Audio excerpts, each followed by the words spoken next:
Bonjour à tous. Aujourd'hui, on va entamer la physiologie intestinale. Donc, on va faire la première partie donc, de la physiologie intestinale et plus précisément les phénomènes de digestion et d'absorption qui se font au niveau de l'intestin grêle. Donc, quand on parle d'intestin, donc c'est un organe digestif, bien entendu. Donc, il assure la motricité, donc ce qui permet donc l'avancée du bol alimentaire jusqu'à l'anus.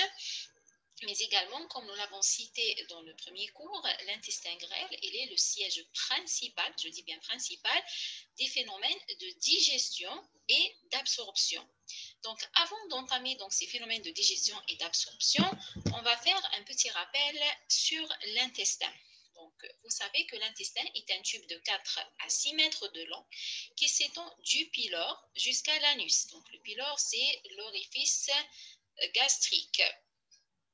Donc, l'intestin, en réalité, se compose de deux parties. Donc, on a l'intestin grêle et le gros intestin.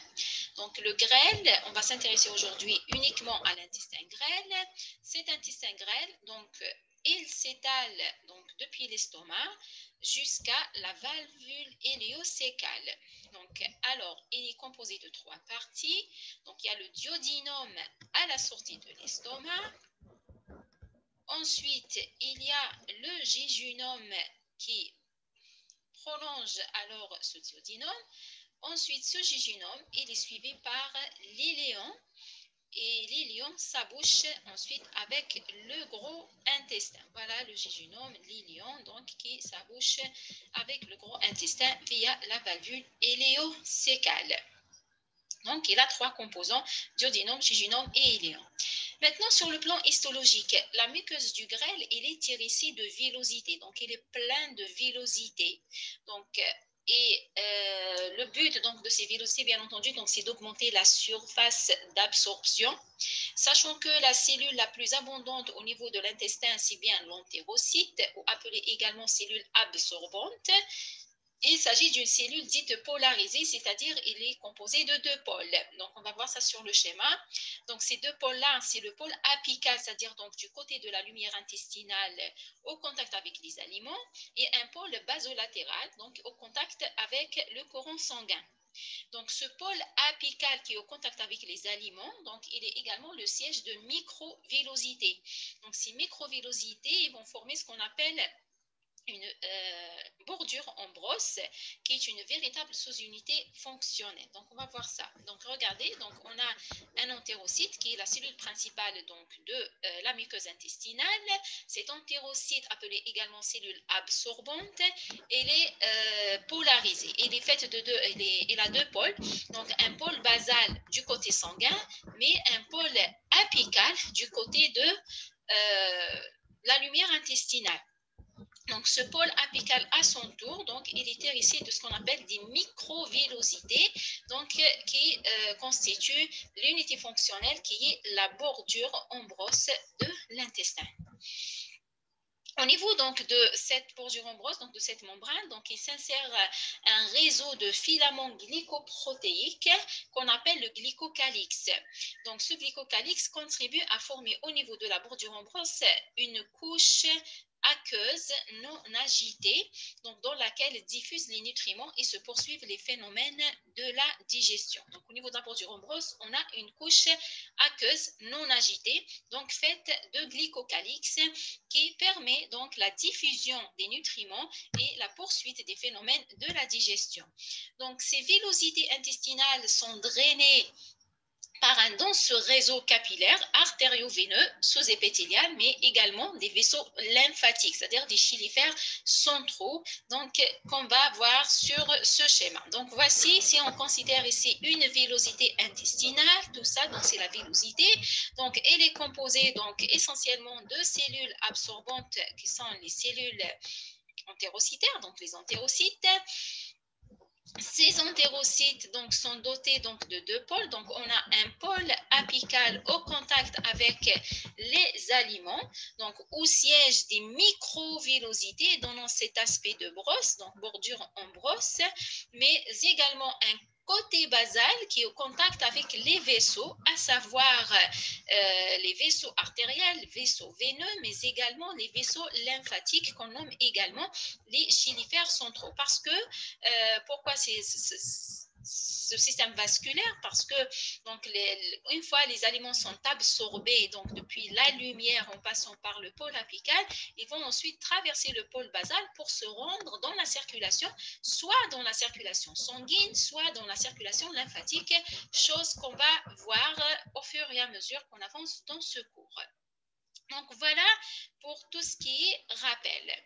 On commence maintenant donc notre cours qui concerne essentiellement la digestion et l'absorption, mais on va commencer d'abord par la digestion et l'absorption des glucides, sachant que notre alimentation est composée essentiellement de glucides. Une ration alimentaire normale comporte jusqu'à 55% de glucides, 30% de lipides et à peu près 15% de protéines. Donc, on va voir la digestion et l'absorption des glucides, des protéines et des lipides.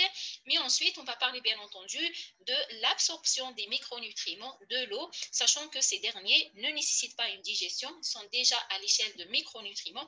Donc, ils passent directement, c'est l'absorption directement.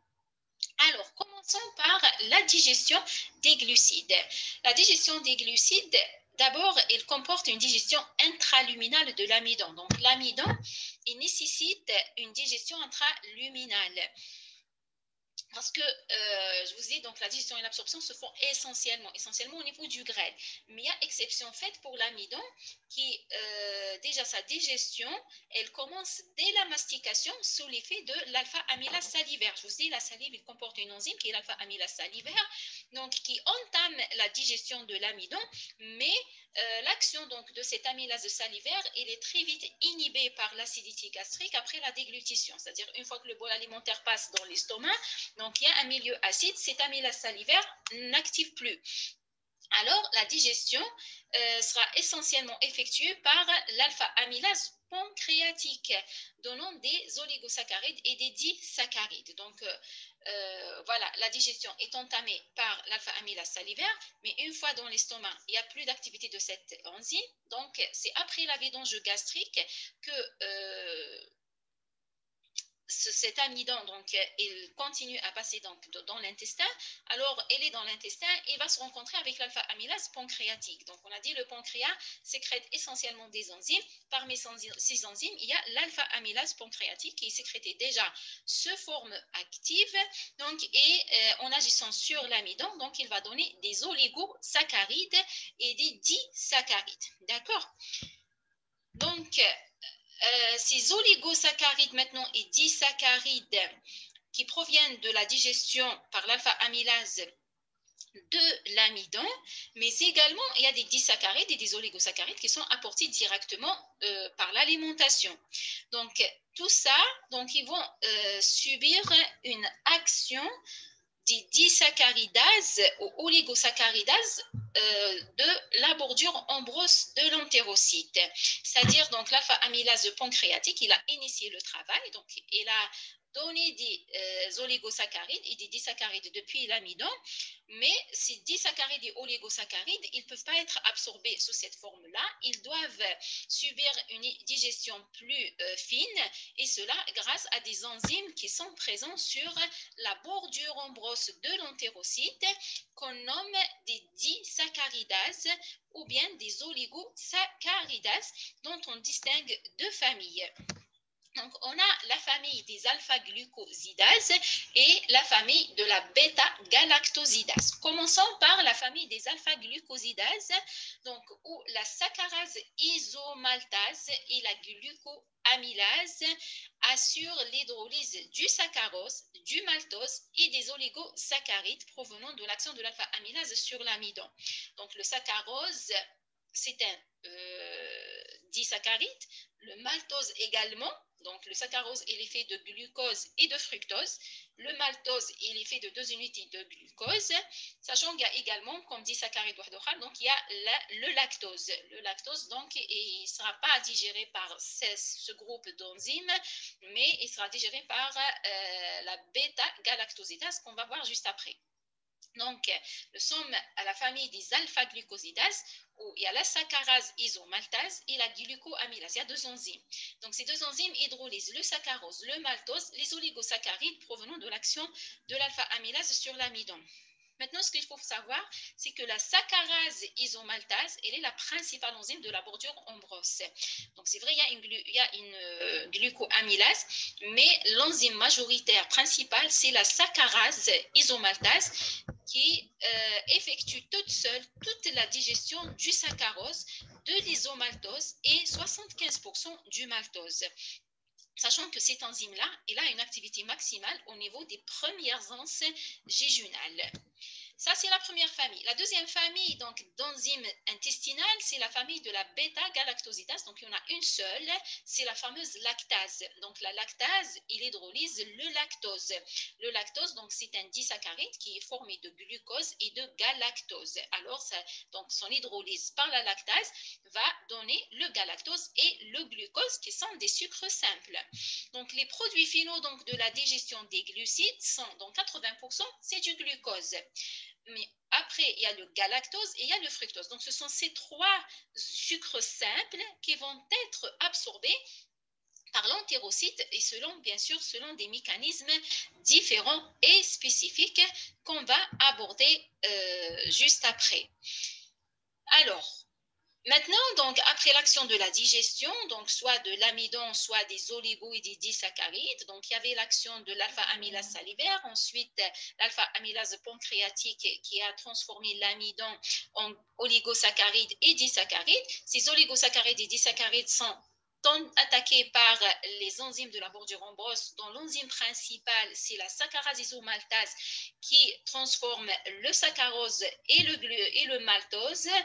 Maintenant, il y a également la bêta-galactosidase, donc qui est la lactase. Et la lactase, donc, il transforme le lactose en glucose et galactose. Maintenant, l'aboutissement donc de ces phénomènes de digestion, c'est bien entendu la production de trois sucres simples qui sont le glucose, le galactose et le fructose. Ce sont ces sucres simples-là qui vont se présenter à la bordure en brosse pour être absorbés, ça veut dire passer de la lumière à la circulation. Donc, le glucose et le galactose, ils vont franchir le pôle apical de la cellule intestinale par l'intermédiaire d'une protéine de cotransport avec le sodium. C'est ce qu'on appelle le 5% sodium glucose ou S-GLUT1. D'accord? Donc, ils vont emprunter un cotransport avec le sodium. Donc, c'est un transport actif secondaire. Par contre, le fructose, il possède son propre transporteur sur la membrane apicale de l'entérocyte qu'on appelle le GLUT5 qui n'est pas dépendant du sodium. Maintenant, une fois dans la lumière de l'entérocyte, le glucose, le galactose et même le fructose, ils vont quitter la cellule intestinale pour passer dans la circulation porte par un mécanisme de diffusion facilité localisé dans la membrane basolatérale et cela indépendamment du sodium. Et il s'agit donc d'un transporteur qui est le GLUT2. On va récapituler tout ça sur cette diapo. Donc, cette diapo résume les phénomènes et de digestion et d'absorption des glucides. Donc, on a dans notre alimentation, il nous apporte comme glucides de l'amidon, qui est un sucre complexe, du lactose, qui est un disaccharide, ainsi que du saccharose, qu'on nomme également le sucre de table. Donc, l'amidon, donc, il subit d'abord l'action de l'alpha-amylase, d'abord salivaire, ensuite pancréatique, pour donner des dextrines et du maltose. Donc, le maltose, c'est un disaccharide, donc, qui est formé uniquement de deux molécules de glucose. Donc, je vous ai dit, l'enzyme principale donc, de la digestion des glucides, c'est bien la saccharase isomaltase.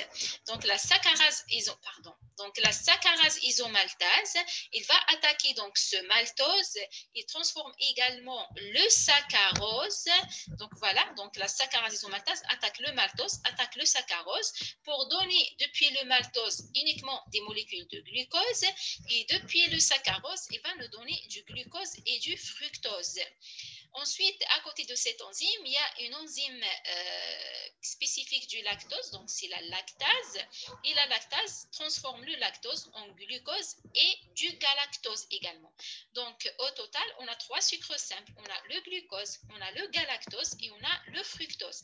Donc, ce sont ces 3 molécules-là qui vont se présenter à la membrane apicale pour être absorbées, ça veut dire traverser l'entérocyte pour arriver dans la circulation sanguine.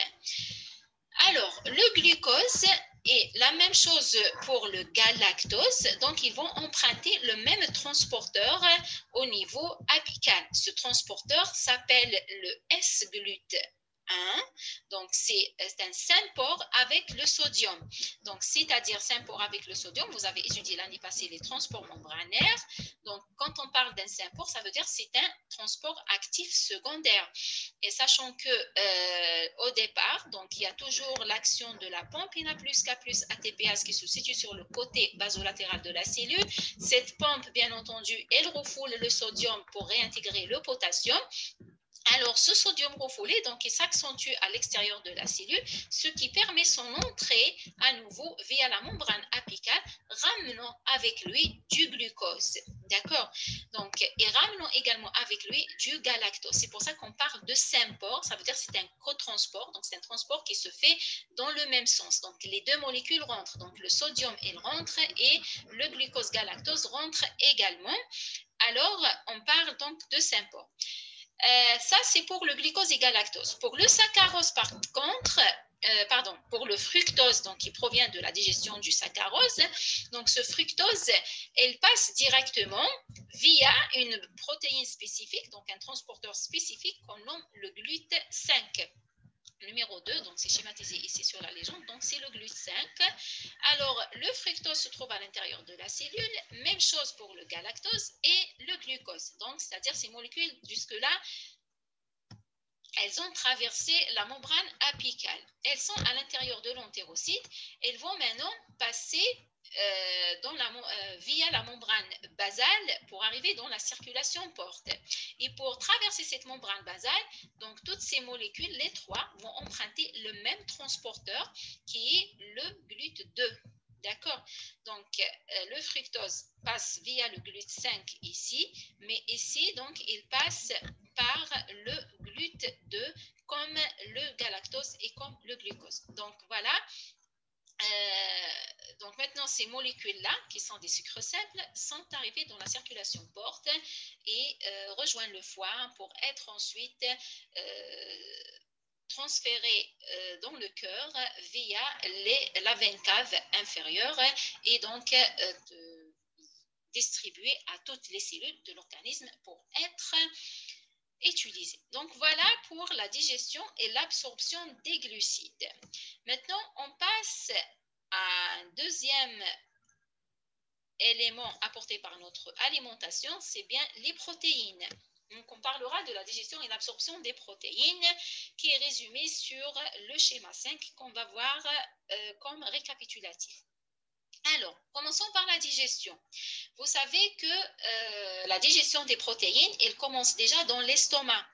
Donc, au niveau de l'estomac, il y a l'acide chlorhydrique, le fameux HCl, qui est sécrété par la cellule pariétale ou la cellule bordante. Donc, ce HCl, donc, il assure une dénaturation grossière des protéines d'abord. Et avec le pH acide, donc, il y a une transformation du pepsinogène en pepsine. Donc, le pepsinogène, donc, c'est une enzyme inactive qui se transforme en pepsine par l'acidité. Alors, la pepsine, c'est une enzyme protéolytique, donc, elle va initier la digestion des protéines déjà au niveau de l'estomac.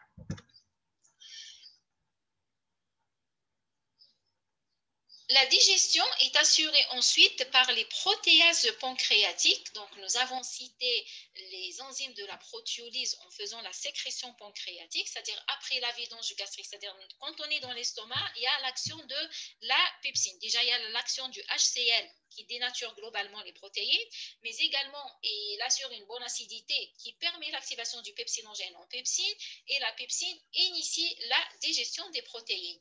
Mais après la vidange gastrique, cette pepsine donc n'est plus active, alors il y a le relais qui sera pris par les protéases pancréatiques qui vont attaquer les protéines.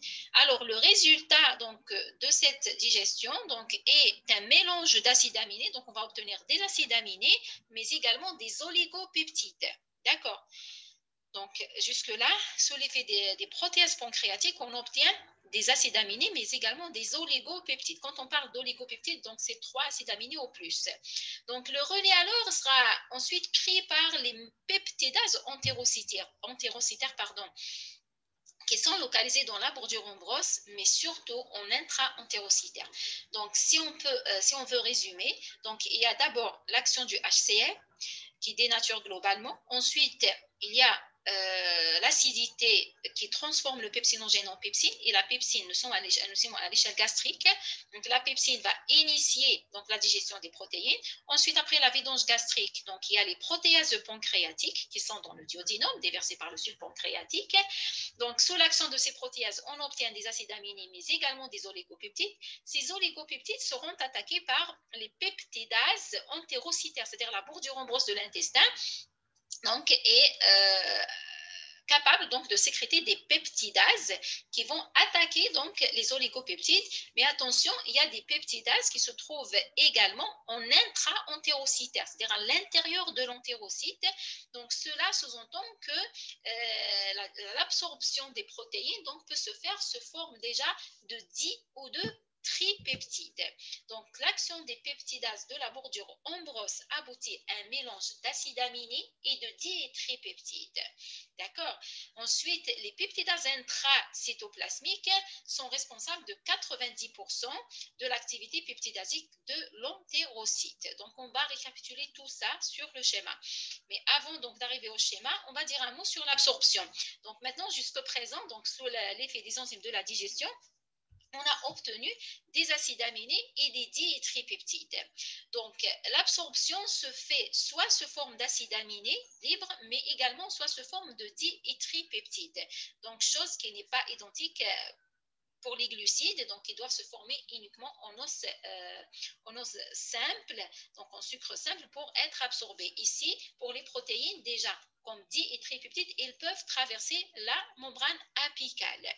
Ensuite, à l'intérieur de l'entérocyte, ils vont subir l'action de la peptidase intracytoplasmique pour donner des acides aminés afin donc de quitter la cellule pour aller dans la circulation via la membrane basale.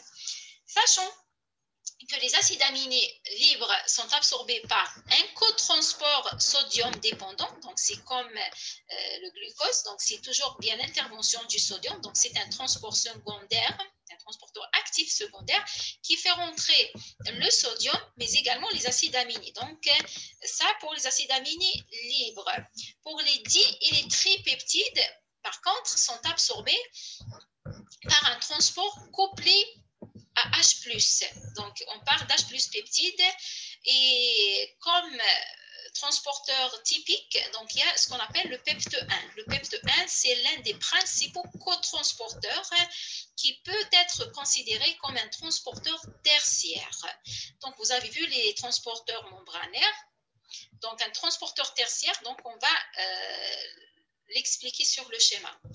Donc, une part significative des acides aminés absorbés est utilisée par l'épithélium intestinal pour ses propres synthèses. C'est le cas de la glutamine, la glutamate, l'aspartate qui sont des acides aminés les plus utilisés. Maintenant, pour sortir de l'entérocyte, donc c'est-à-dire jusqu'à présent, on a fait rentrer nos acides aminés, les dipeptides, dans l'entérocyte. L'objectif, donc, c'est de les parvenir dans la circulation sanguine. Alors, pour cela, ils doivent quitter la membrane basale. Et cette sortie-là se fait presque exclusivement sous forme d'acides aminés libres, d'accord, qui traversent la membrane basale par 5 systèmes de transport, dont 2 sont sodium dépendants et 3 sont sodium indépendants. Donc, c'est ce qu'on va voir sur cette diapo. Il récapitule tous les phénomènes de digestion et d'absorption des protéines. Alors, nos protéines alimentaires, donc, elles passent dans l'estomac, donc c'est-à-dire au niveau au niveau buccal, donc il n'y a aucune action sur les protéines alimentaires. Donc après la déglutition, on se retrouve dans l'estomac. Donc, et au niveau de l'estomac, on sait que la sécrétion gastrique est acide. Donc elle est riche en HCl. Donc le HCl gastrique va dénaturer globalement les protéines d'un côté et de l'autre côté, grâce à l'acidité, donc il transforme le pepsinogène en pepsine. D'accord. La pepsine alors va initier la dégradation des protéines donnant des polypeptides.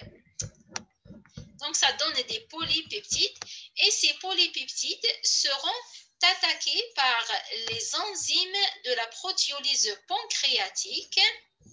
D'accord? Les enzymes de la protéolyse pancréatique, donc on a la colipase, on a la trypsine, la chymotrypsine, donc tout ça, ce sont des enzymes de la protéolyse.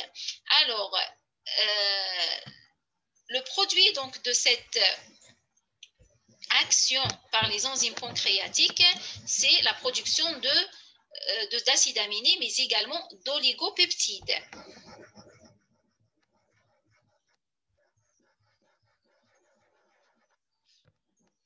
Donc, on obtient des acides aminés et des oligopeptides qui sont attaqués. Donc, ces oligopeptides vont être attaqués également par les peptidases de la bordure rhombreuse de l'entérocyte. Donc, ici, ça c'est l'entérocyte avec sa membrane apicale et sa membrane basolatérale. Donc, ces peptidases de la bordure rhombreuse vont attaquer donc, les produits de la digestion par les protéases pancréatiques. Donc, on va obtenir à la fin, ce qu'on va obtenir, c'est des tripeptides, mais également des acides aminés. Donc, on trouve des acides aminés libres, mais des et des tripeptides également. Jusque-là, sous l'action de la pepsine, des protéases pancréatiques, des peptidases de la bordure rhombreuse, on obtient des et des tripeptides ainsi que des acides aminés. Maintenant, ce sont ces éléments-là qui vont se présenter à la membrane apicale pour être absorbés. Donc, pour les protéines, déjà à l'échelle de 10 tripeptides, ils peuvent passer par la membrane apicale. Le mécanisme d'absorption par la membrane apicale pour les acides aminés libres, donc c'est un cotransport avec le sodium, c'est-à-dire quand le sodium rentre, il va faire rentrer avec lui les acides aminés, comme c'est le cas pour le glucose. Donc et tout ça, bien sûr, c'est un transport actif secondaire donc, qui consomme de l'énergie et cette énergie, bien sûr, est fournie toujours par la pompe sodium-potassium qui siège sur le pôle basal, qui expulse le sodium et récupère le potassium. Alors, ce sodium s'accumule à l'extérieur de la cellule, il va pouvoir rentrer par la membrane apicale en faisant rentrer avec lui les acides aminés. Ça, c'est le cotransport sodium-acide aminé. Ça, c'est pour les acides aminés libres. Maintenant, pour les tripeptides, ils sont par contre transportés ou bien absorbés par un transporteur tertiaire. Donc le plus important, c'est le PEPT1. Alors, c'est un transport tertiaire. Vous allez me dire, c'est quoi tertiaire? Tout simplement, donc le transport primaire, donc c'est la pompe sodium-potassium, donc il expulse le sodium pour faire entrer le potassium. Le sodium en excès à l'extérieur de la cellule, il va rentrer à nouveau par la membrane apicale en faisant expulser le H+, donc c'est un transporteur secondaire, mais c'est un contre-transport dans ce cas-là, parce que le sodium rentre, le H+ sort. Donc jusque-là, nous sommes sur un transporteur secondaire. Maintenant, ce H+ qui s'accumule à l'extérieur, il va pouvoir rentrer à nouveau en faisant rentrer avec lui les 10 et les tripeptides. C'est pour ça qu'on parle d'un transporteur tertiaire pour les 10 et les tripeptides parce qu'il rentre en troisième position. Donc, il y a d'abord la sortie de sodium, ensuite l'entrée de sodium pour sortir le H+, ensuite le H+, il rentre avec les 10 tripeptides. Donc, c'est un transporteur tertiaire pour les diélectripeptides. Donc, comme produit final à l'intérieur de l'entérocyte, qu'est-ce qu'on trouve? On trouve des diélectripeptides, mais on trouve également des acides aminés. Donc, ces diélectripeptides, ils vont subir l'action des peptidases intracytoplasmiques ou bien intra-entérocytaires, et ces peptidases-là vont donner, à partir des diélectripeptides, des acides aminés libres. Donc, pour sortir donc de la cellule pour arriver dans la circulation sanguine. Donc, ces acides aminés libres, ils doivent traverser la membrane basale et cela se fait par 5 systèmes. Donc, 2 systèmes sont sodium dépendants, c'est-à-dire ils travaillent en collaboration avec le sodium, et 3 systèmes ne nécessitent pas de sodium. Donc, au final, nous avons des acides aminés qui rejoignent le capillaire sanguin, donc la circulation sanguine, d'accord? Donc, voilà pour la digestion et l'absorption des protéines. Donc, il nous reste maintenant à parler de la digestion et de l'absorption du troisième élément qui figure dans notre alimentation. Bien entendu, c'est les lipides. Donc, on va parler de la digestion, ensuite de l'absorption des lipides. Il y a une particularité donc pour la digestion des lipides. Donc, vous avez vu donc pour la digestion et l'absorption des glucides, ce sont des phénomènes plus ou moins simples. Par contre, les lipides, ils nécessitent une étape supplémentaire, comme ce sont des produits hydrophobes, donc ils ne se mélangent pas facilement avec les liquides de sécrétion digestive, alors leur digestion nécessite d'abord une étape qu'on appelle physico-chimique. D'accord? Et cette étape physico-chimique se résume par la motricité gastrique. Donc, vous avez vu l'estomac, donc vous avez fait la motricité de l'estomac. Donc, grâce au mouvement gastrique, il y a ce qu'on appelle une émulsification des lipides. Se forment de grosses gouttelettes lipidiques de 0,5 micromètres de diamètre qui sont alors délivrées au duodénum par la vidange gastrique. Donc ça, c'est-à-dire quand on parle d'émulsification, c'est le fait de mélanger le gras avec le liquide. Donc, vous imaginez, comme je vous ai dit la dernière fois, vous prenez de l'huile avec de la vinaigrette. Donc, vous mélangez les deux, vous faites agiter donc, pour obtenir un émulsifiant. Donc, c'est comme un produit lacté, donc une de coloration blanchâtre. Donc, ça, c'est-à-dire vous avez mélangé, vous avez émulsifié vos lipides. Donc, et quand vous laissez le mélange un moment, donc les lipides vont surnager, donc ils vont se séparer donc des liquides. Alors, donc c'est ce qu'on appelle l'émulsification, donc c'est le fait de mélanger, de fragmenter donc les produits lipidiques et de les mélanger avec de l'eau.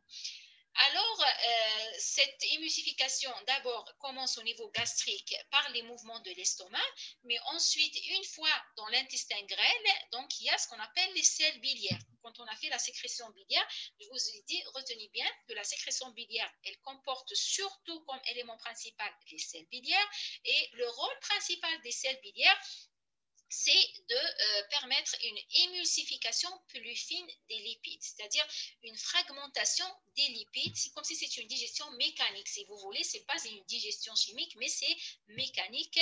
Donc, c'est la fragmentation des grosses gouttelettes lipidiques. Donc, ça, c'est l'étape physico-chimique. Maintenant, après l'émulsification, donc vient l'étape biochimique où les enzymes lipolytiques vont agir.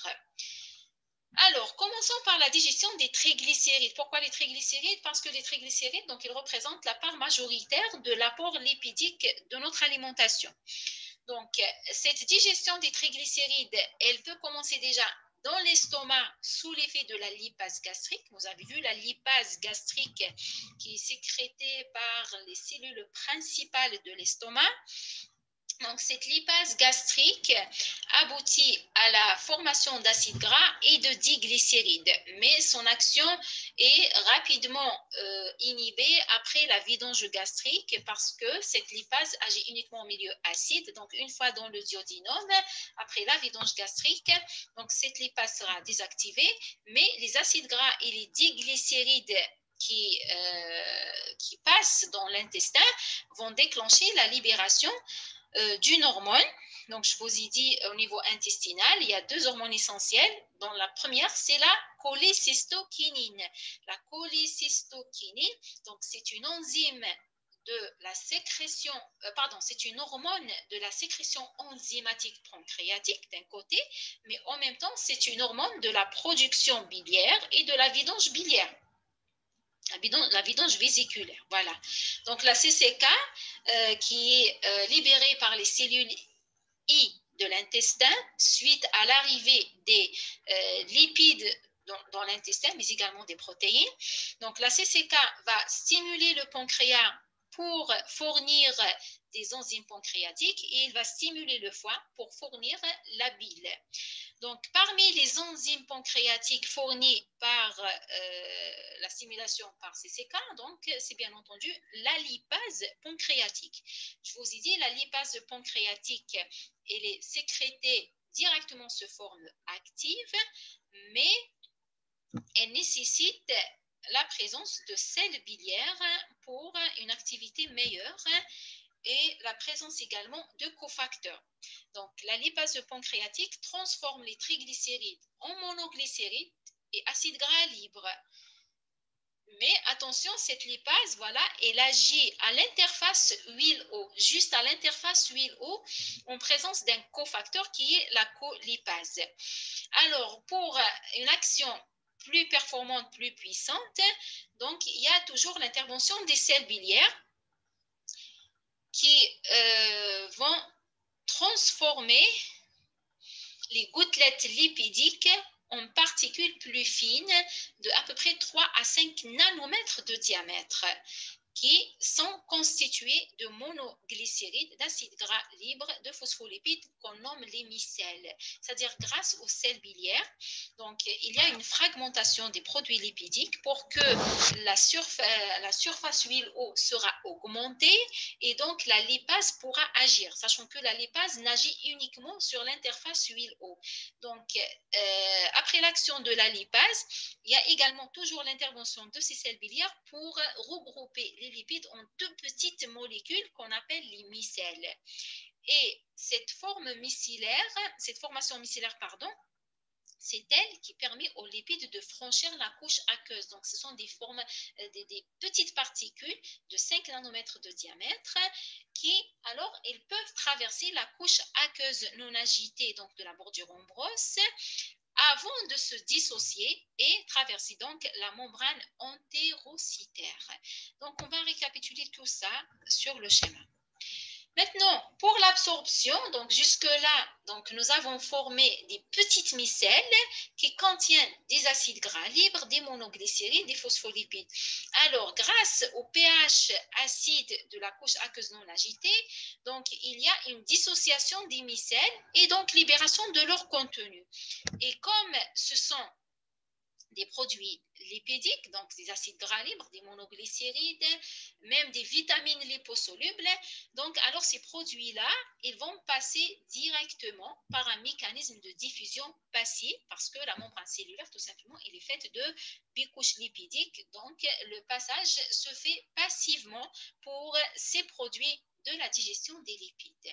Par contre, les sels biliaires qui ont contribué à la digestion, qui ont aidé à l'action de la digestion et même de l'absorption, ils poursuivent leur chemin pour être absorbés au niveau de l'iléon et cela par un mécanisme actif. Et alors, après avoir été absorbés, ces sels biliaires vont retourner au foie par le système porte et c'est ce qu'on appelle le cycle entéro-hépatique. Maintenant, à l'intérieur de l'entérocyte, donc c'est-à-dire jusque-là, nos produits ont traversé la membrane apicale, ils sont à l'intérieur de l'entérocyte. Ces lipides-là absorbés grâce aux micelles, ils seront réestérifiés et enveloppés d'une apoprotéine qu'on appelle l'apoprotéine B48 pour former ce qu'on appelle des chylomicrons. Et les chylomicrons, ce sont de grosses molécules. Ils vont traverser la membrane basale par exocytose et seront véhiculés par voie lymphatique avant de rejoindre la circulation sanguine. C'est-à-dire quand les chylomicrons vont sortir de l'entérocyte, ils ne vont pas rejoindre directement la circulation sanguine parce que ce sont de grosses molécules. Alors, ils seront d'abord véhiculés par les lymphatiques jusqu'au canal thoracique où ils vont rejoindre la circulation sanguine. Donc voilà, tout ça, on va le récapituler sur cette diapo qui résume les phénomènes de digestion et d'absorption des lipides. Donc voilà, à partir d'une grosse gouttelette lipidique qui est apportée par l'alimentation, donc cette grosse gouttelette lipidique, il va subir l'action de la motricité gastrique.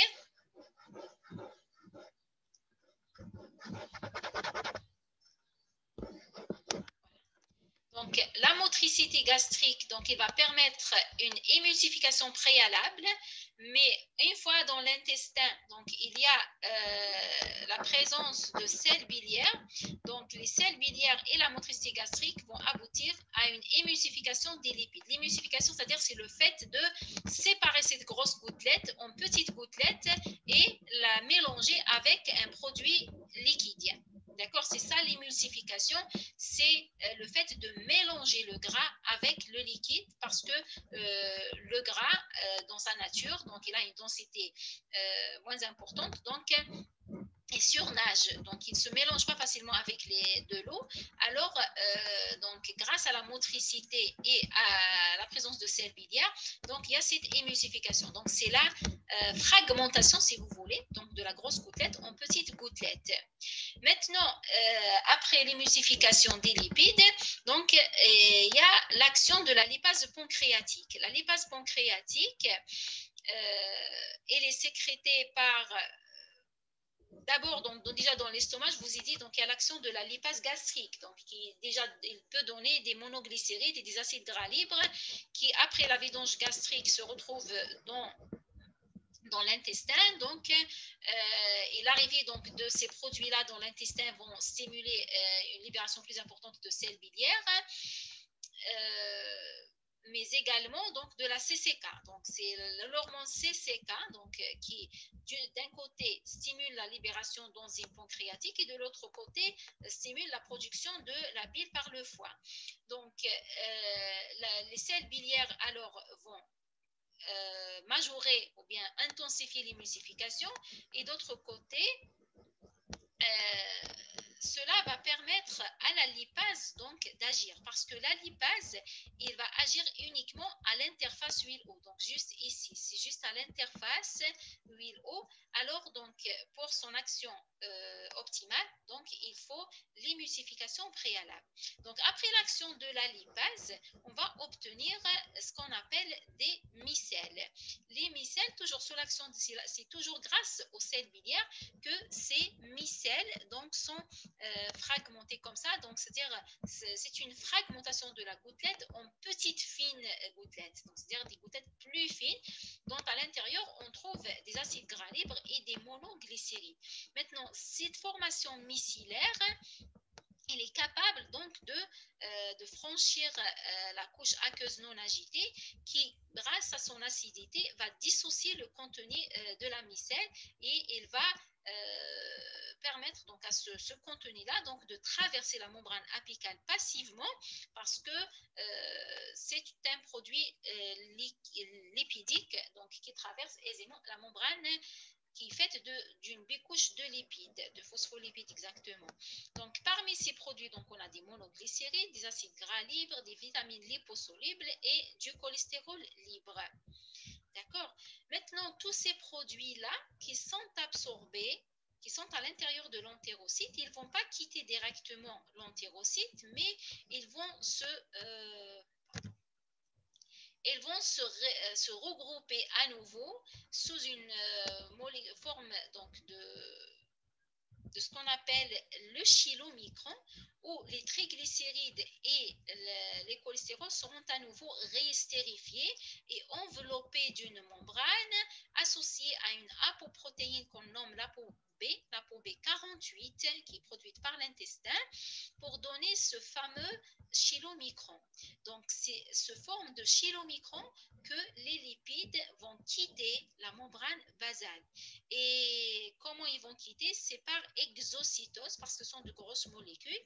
Et comme ils sont de grosses molécules, ils ne peuvent pas rejoindre directement la circulation générale, mais ils passent d'abord par la circulation lymphatique.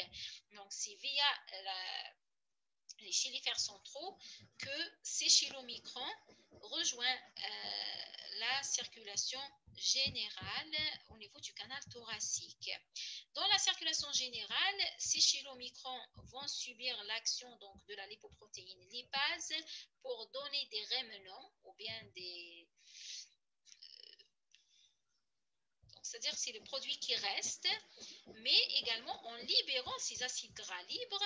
Et ces acides gras libres alors seront distribués aux muscles qui vont les utiliser à des fins énergétiques et seront distribués également aux tissus adipeux qui va les stocker dans des adipocytes. Donc voilà pour la digestion et l'absorption des lipides. Donc ici il y a une petite particularité concerne les acides gras à chaîne courte.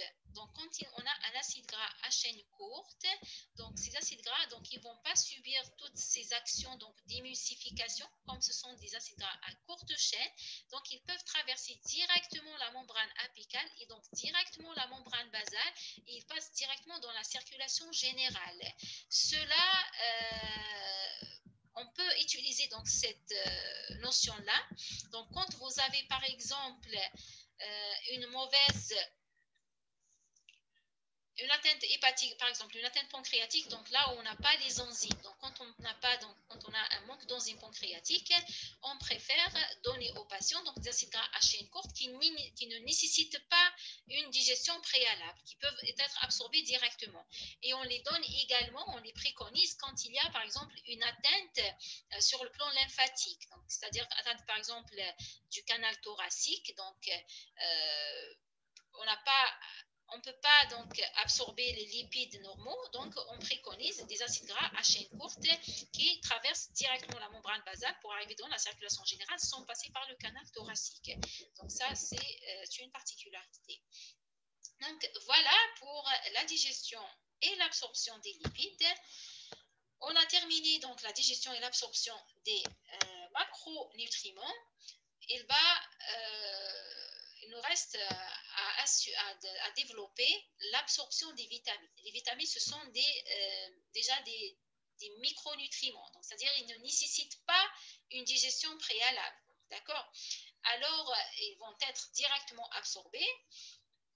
Sachant que parmi les vitamines, il y a des vitamines hydrosolubles, mais il y a également des vitamines liposolubles. Pour les vitamines hydrosolubles, le cas par exemple de la vitamine C, la vitamine B1, la B2 et la B3 sont absorbées de façon identique au glucose, c'est-à-dire ils vont utiliser le sympore sodium-vitamine. Pour les vitamines B6, elles sont probablement absorbées par simple diffusion. Pour les folates, ça veut dire les vitamines B9, elles sont indispensables pour l'érythropoïèse, c'est-à-dire donc la production de globules rouges. Elles sont absorbées au niveau du jejunum par un transport sodium dépendant, c'est-à-dire comme le glucose également. La vitamine B12, donc c'est les cobalamines, ils sont indispensables également à l'érythropoïèse. Cette vitamine est apportée surtout par les produits animaliers, donc c'est-à-dire par des protéines de la viande et du lait. Alors, elle se sépare de ces protéines par l'action de la pepsine et de l'acidité gastrique. Et en milieu acide, donc cette vitamine se lie à l'aptocorine. L'aptocorine, donc c'est une protéine produite par la salive et elle est avalée avec les aliments. Les cellules pariétales de l'estomac, donc vous savez qu'ils produisent du facteur intrinsèque. Alors, le complexe vitamine B12, aptocorine et facteur intrinsèque, il passe alors dans le duodénum, où cette aptocorine sera dégradée par les protéases pancréatiques et à pH neutre, dans le duodénum, la vitamine B12 va se lier uniquement au facteur intrinsèque. Et le complexe vitamine B12 facteur intrinsèque sera absorbé dans l'iléon par un récepteur spécifique. Une fois dans l'entérocyte, il y aura découplage donc, de la vitamine B12 et du facteur intrinsèque. La sortie de l'entérocyte vers le sang se fait après liaison avec une protéine de transport qu'on appelle la transcobalamine 2 ou TC2. Le complexe vitamine B12 TC2 alors ensuite capté par un récepteur spécifique exprimé par toutes les cellules de l'organisme. Ça pour les vitamines hydrosolubles. Maintenant, pour les vitamines liposolubles, donc ce sont les vitamines A, D et E et K, donc leur absorption est semblable à celle des lipides. Comme ils sont solubles dans les lipides, donc l'absorption se fait comme les lipides, c'est-à-dire c'est l'incorporation dans des micelles. C'est comme les lipides. On termine par l'absorption de l'eau et des électrolytes. L'eau est absorbée passivement en suivant les mouvements des ions et des nutriments pour maintenir l'équilibre osmotique. Le sodium a une absorption massive dans le duodénum par voie intercellulaire selon le gradient osmotique, mais également il est absorbé par cotransport avec le glucose et les acides aminés. Donc nous avons cité l'absorption du glucose et des acides aminés en utilisant le sodium. Donc c'est une façon pour absorber en même temps le sodium. Le chlore, il suit globalement les mouvements de sodium. Donc, il a une absorption passive dans l'intestin proximal et une absorption active dans l'intestin distal sous l'action du système d'échange chlore-HCO3- couplé au transport sodium H+, ou bien indépendamment du sodium.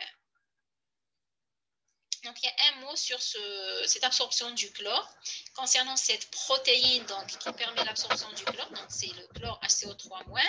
Quand il y a, vous avez entendu donc, parler du choléra. Donc, le choléra, donc, il va agir sur cette protéine-là. Donc, le vibrio choléré, donc la bactérie qui est responsable du choléra, donc, il va sécréter une toxine. Et cette toxine-là, il va inhiber donc, cette protéine. Et comme il y a inhibition de cette protéine, donc le chlore n'est pas absorbé. Et s'il n'est pas absorbé, donc il va faire un appel d'eau donc de la cellule. Alors, donc, il y aura des diarrhées aqueuses très abondantes qui peuvent déshydrater le patient. Donc, c'est pour ça que le choléra est caractérisé par des diarrhées aqueuses, par destruction donc, de cette protéine de transport du chlore. Ça, c'est à part, donc c'est juste un point. Alors, pour le calcium, l'absorption se fait par diffusion facilitée grâce à une protéine membranaire, la CABP, pour calcium binding protein, contrôlée par la vitamine D. Donc, la vitamine D, c'est une hormone du calcium. Donc, c'est grâce à la vitamine D que le calcium est absorbé au niveau intestinal et au niveau rénal, etc. Le fer se trouve dans l'alimentation sous forme de fer ferrique, le Fe3+, qui est peu soluble et non absorbable. On peut le trouver sous forme de fer ferreux, le Fe2+, qui est plus soluble et mieux absorbable, mais également sous forme de fer lié à l'hème, c'est ce qu'on appelle le fer héménique, qui se trouve dans les molécules d'hémoglobine ou de myoglobine, surtout dans les viandes et les poissons. L'absorption du fer libre se fait par des transporteurs spécifiques. L'absorption du fer lié à l'hème se fait soit directement parce qu'il est liposoluble, soit par transport facilité. Donc voilà, je vous remercie.